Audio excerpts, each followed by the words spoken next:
What's going on YouTube? It's time for my second budget corner deck. This is DeckOut or Cookie Jar, whatever you want to call it. Like I said, all the decks that I'm going to show you for this segment, they're all going to be low in cost and, has a pretty good chance of winning. I can tell you now, if you want to be competitive or you already are a competitive player, you're not going to use any of the decks in this segment. It's mostly for the casual players, people that, like to build decks on the side for fun and, shit like that. Like I said, all these decks are going to be like under $100, $200. This one right here, they're all rare and commons. Well, you can get them all rare and commons, or you can bling them out a little bit if you wanted to. Yeah, that's really about it. Right now, Lightsworn's pretty rampant. I won the last Shonen Jump. It's been just destroying regionals everywhere. So this may actually be the best deck to beat it, since they're already milling, so they're already helping you on that aspect. Let's go on with the deck list, though. Starting off, Morphing Jar. Heart and Soul of the deck. You're pretty much like gonna spam this like no other. You'll see with what cards if some of you aren't familiar with the deck already. Like I said, the whole point is to deck your opponent out, and he is the best guy for the job to do so. Next card. Morphing Jar number 2. Some people may not like him. I can see your side on it. You're mainly just going to set it like if your opponent's starting to beat you pretty bad and you're going to send back like 2 or 3 of their monsters or something like that. Pretty cool when they have like 2 synchros and then those get bounced back for, small things.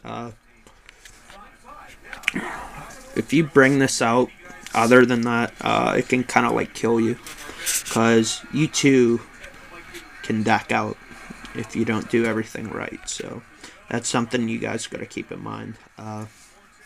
Next card, 3 Giant Rat. Whole point of the deck, get to that guy as fast as you can. So most of the cards you're gonna see, like you're gonna draw through the deck just to get to Morphing Jar, and then get the spell cards that complement them, and you will deck your opponent out most cases if you hit the Morphing Jar. If not, you're gonna lose. So that's what makes it inconsistent. 3 Needleworm. Most times, if the deck gets going, you're gonna have like 2 or 3 monsters on the board, and you're gonna be flipping all of these like over and over and over. So he's just there to help kill your opponent faster. Milling 5 cards, nothing wrong with that. Last monster, Sangin.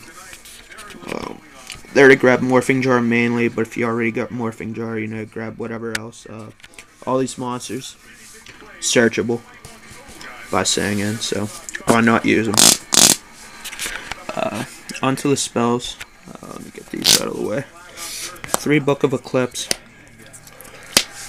This thing is way better than Book of Moon. Both are, amazing in the deck, but if you can get multiple monsters, flip them all down with that, and, Desert Sunlight, which I will be getting to. Yeah, like I said, staple. This also is huge against Lightsworn. This deck in general isn't really, like, oh my god, against, some of the other decks that are out there, but, Lightsworn, this deck has a really good matchup against it. Flip 3 of their monsters. They even mill twice at the end phase. So, moving on though, Book of Teo. I don't have like a rank of cards for most important, but this is certainly up there, just because right off the bat, if you go crazy on your turn and you start off, set Morphing Jar. set all your spells. You're using 11 monsters, 3 traps, and then the rest are spells. So that would be, what, 26? If I did the math right, I don't know. Yeah, like I said, set like 3 spells, you know, maybe the traps if you get to them. Book a Teo on jar. So, like I said, do what you can to mill through. Set cards if you can, and then just use them. Yeah. 3 cup of ace, or Pockle Des Asses. That card's debatable. Some people don't like it, some do. With the amount of drawing I'm doing, sometimes I also have to discard and take some minuses at times. So why not do something to try and get those pluses back?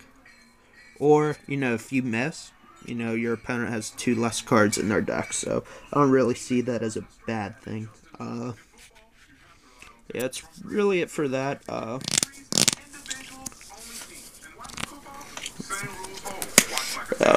2 Feather the Phoenix. Send any of these spells that you like, or even just your morphing jar if you have no other way to it. Any of the spells you got in the grave that'll help you out, like Book of Teo, Book of Eclipse, you know, maybe even a Sunlight. So, pretty staple, but like I said, I can't go crazy on the amount, like, of copies of some of these cards just because I'm using so many minuses, like -1 there. That's a potential -1. That's it so far. Next card, Shallow Grave.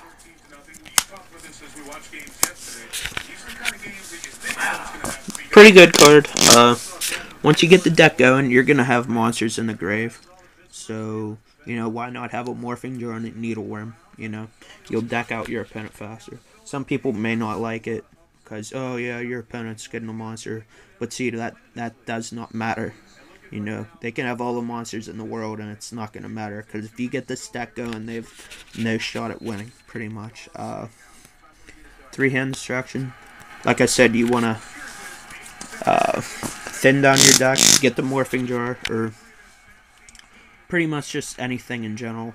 You can hand destruct, pitch some monsters, draw 2 cards, are most likely going to be spells because then you just set those and then flip the jar. So, like, that's another kind of a weird thing. Not really like a play, just like one reason that it's in there. Like I said, you want to mill through the deck, get to the morphing jar.